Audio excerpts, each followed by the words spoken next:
Masa korupsi triliunan hanya dipotong tangan, ya nah aja beli tangan palsu dia. Masukkan penjara kalau perlu, hukum mati. Memang kenapa? Assalamualaikum warahmatullahi wabarakatuh.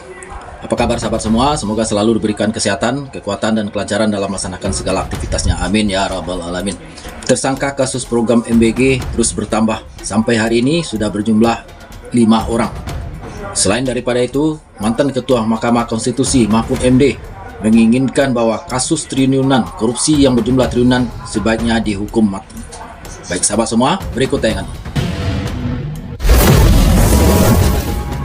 Pemirsa, Kejaksaan Agung menetapkan tersangka baru Asep Yusuf Sumantri atau AYS dalam kasus dugaan korupsi tata kelola program makan bergizi gratis. Asep merupakan pihak swasta yang mengatur letak dapur MBG dan mitra SPPG.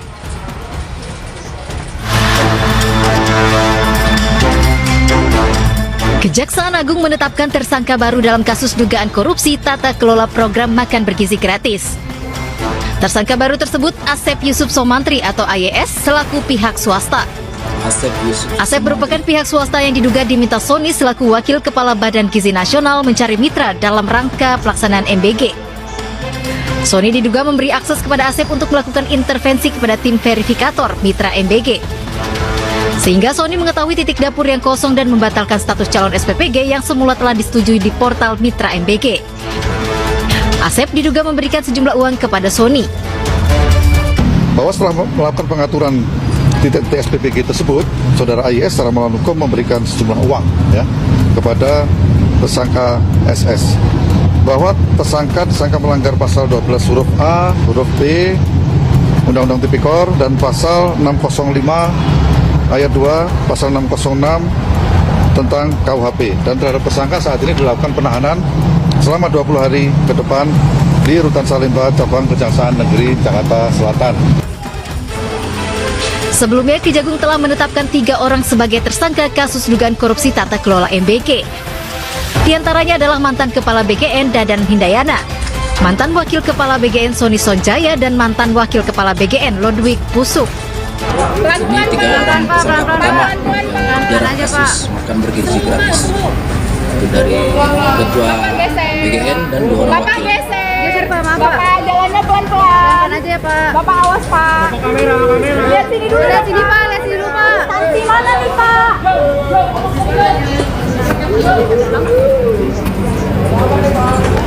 Dan berdasarkan 2 alat bukti yang cukup, maka tim penyidik menetapkan saudara AM selaku Komisaris PT YAT sebagai tersangka dalam perkara penyidikan dugaan tindak pidana korupsi tata kelola MBG pada BGN tahun 2025 sampai dengan tahun 2026 yang merupakan penyedia sepeda motor listrik. Dengan kasus posisi sebagai berikut, bahwa pada awal tahun 2025 saudara AM selaku Komisaris dan pengendali PT YAT yang bergerak di bidang pengadaan barang dan logistik melakukan pertemuan dengan saudara LP yang menjabat selaku Wakil Kepala BGN dengan tujuan melakukan presentasi profil perusahaan dalam rangka mengerjakan proyek-proyek pengadaan barang di BGN. Selanjutnya setelah pertemuan tersebut, saudara M mendapatkan informasi mengenai pengadaan sepeda motor listrik di BGN. Bahwa kemudian saudara AM secara melawan hukum sejak bulan Februari 2025 melakukan komunikasi aktif dengan PPK untuk menindaklanjuti rencana pengadaan tersebut. Padahal PT YAT belum memiliki dealer atau bengkel aktif serta tidak memenuhi persyaratan dan proses pengadaan pada saat itu juga belum dimulai. Bahwa oleh karena PT YAT tidak memenuhi syarat selaku vendor dalam pengadaan sepeda motor listrik, untuk memudahkan dalam memenangkan kegiatan pengadaan sepeda motor listrik tersebut, saudara M bekerjasama dengan saudara AA dengan melakukan akuisisi PT ASE dan melakukan komunikasi aktif dengan para pihak pelaku pengadaan. Bahwa saudara M secara hukum melakukan penggelembungan harga atau markup untuk setiap unit sepeda motor tidak mempunyai persyaratan yang cukup untuk menjadi seorang vendor yang penyedia motor listrik dengan jumlah yang cukup banyak. Yang sebelumnya harga perkiraan sendiri tapi atau ternyata dan kerangka acuan bisa diloloskan oleh BGN. Ini kayaknya memang udah ada kerjasama sebelumnya oleh pihak BGN betul-betul dan licik. tersangka.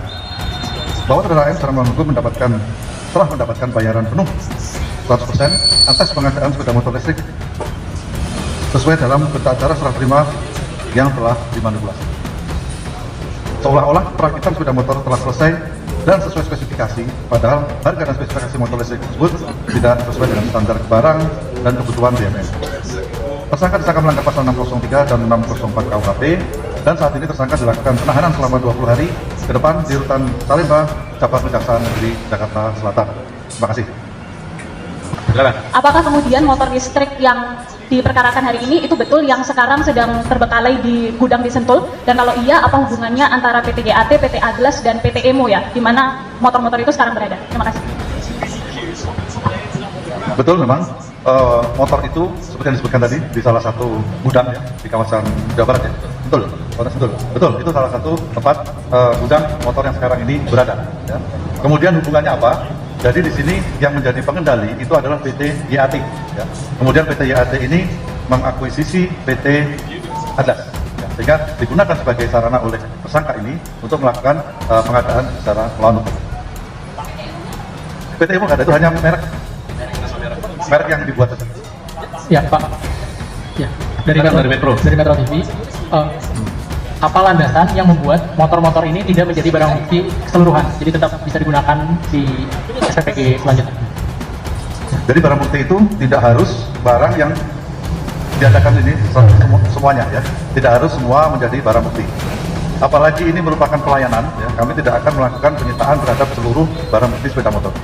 Kami hanya membutuhkan jejak-jejak langkah pengadaan ini, sehingga tidak perlu semua motor itu akan dilakukan penyitaan. Sehingga kami akan dorong juga bekerjasama dengan BGN untuk segera menuntaskan proses distribusi ya terhadap motor-motor tersebut. Karena sampai sekarang motor itu masih berada di gudang-gudang. Hanya sisanya sebagian kecil yang sudah nyampe di tujuan, di tempat masyarakat, di tempat dapur-dapur berada. Belakangan, dari mana Mbak? Kompas TV, silakan.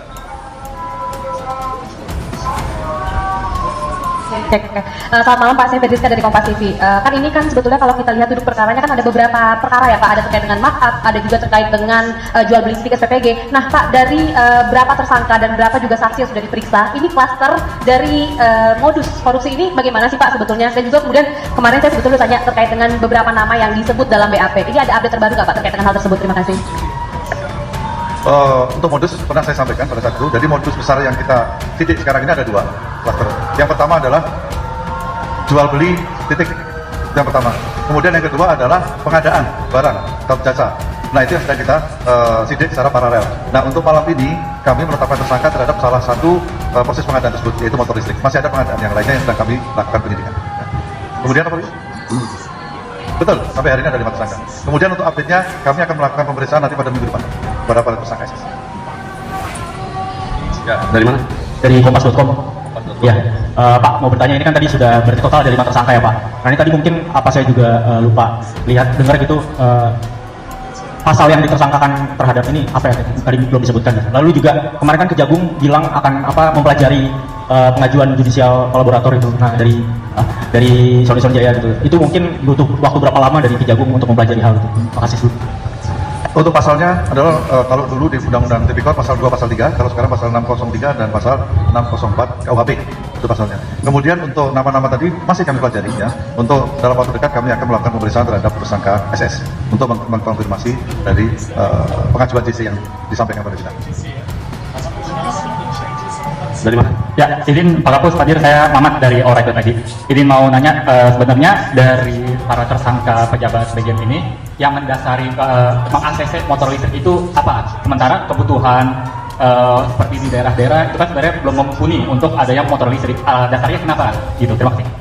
Nah, itu dia. Terima kasih. Itu salah satu yang sedang kami lakukan pemeriksaan, terus kami sidik dalam beberapa waktu ke depan. Jadi, maka apa saya bilang tadi adalah ini mungkin tidak sesuai dengan kebutuhan real di lapangan. Nah, kenapa keberadaan motor listrik ini tidak terlalu motor listrik urgent kami dalam proses tapi yang jelas kami sudah mendapatkan bukti yang cukup bahwa itu ada perbuatan melawan hukum pada proses pengadaannya terjadi motor listrik itu. Nanti akan kita sampaikan. Dan ini jumlahnya bukan sedikit, anggarannya pun cukup besar. Cukup. Oke, kalau sudah ini nggak ada lagi, terima kasih. Yang jelas dari kasus tata kelola MBG ini sudah ditetapkan 5 tersangka dengan klaster yang berbeda. Kemarin titik untuk pengadaan titik jual beli titik SPPG, kalau yang sekarang untuk pengadaan motor listrik dari pihak swastanya. Jadi sudah 5 ya, dan cukup. Kalau ada orang buat kejahatan mungkar, kamu halangi dengan kekuasaanmu. Yadullah fauqa aydihim, kekuasaan Allah di atas kekuasaan manusia. Betul. Jadi artinya ini ada arus keterangan kalau ini fikihnya ya, tidak harus benar, fikih yang dipakai. Kalau gitu potong aja kekuasaannya, masukkan penjara, dia nggak bisa nyolong lagi tangannya. Rugi dong kalau orang korupsi kayak Dadan itu hanya dihukum potong tangan. Iya dong. Masa korupsi triliunan hanya dipotong tangan, enak aja beli tangan palsu dia. Betul. Masukkan penjara kalau perlu, hukum mati. Itu. Memang kenapa? Oleh sebab itu salah itu yang mengatakan di televisi, pakai aja Pak hukum Islam, begitu korupsi potong tangannya. Kecil banget. Korupsinya triliunan hanya potong tangan. Di Mekah tuh banyak orang dipotong tangan tuh kalau saudara naik haji umroh. Itu dipotong tangannya sampai 2 karena sesudah dipotong masih mencuri lagi, potong lagi satunya. Artinya potong tangan itu tidak lantas menghentikan orang mencuri. Betul sekali. Baik, kita dukung terus ya upaya Kejaksaan Agung dalam proses pengembangan kasus MBG ini, dan bukan tidak mungkin ini akan ada timbul tersangka baru dalam kasus ini karena jaringannya sepertinya udah mulai luas ya, sudah berkembang, bisa jadi ini sampai ke daerah-daerah. Kita tunggu aja gebrakan dari Kejaksaan Agung. Sementara itu apa yang disampaikan oleh Mahfud MD, kita sangat setuju ya untuk memberikan efek jerak pada koruptor. Apalagi korupsi dengan jumlah yang banyak ini, kalau cuma penjara ini nggak bakalan jerjera, nanti penjara potong tahanan ini semua, jadi akhirnya udah nggak sesuai lagi, kejahatan yang dilakukannya tidak sesuai dengan kurungan atau penjara yang ditempuhnya ya, bisa jadi nanti ada remisi, ada ini, jadi akhirnya korupsi triliunan cuma dihukum atau di penjara cuma sekitar 5 tahun, jadi ini menimbulkan kemarahan di masyarakat luas. Jadi kita setuju ya untuk memberikan efek jerak pada korupsi yang jumlahnya triliunan ini, dihukum mati aja ya, supaya korupsi di Indonesia ini bisa berkurang ya. Kalau untuk dihilangkan mungkin susah ya, tapi tidak mungkin itu bisa saja terjadi. Baik sahabat semua, terima kasih banyak. Assalamualaikum warahmatullahi wabarakatuh.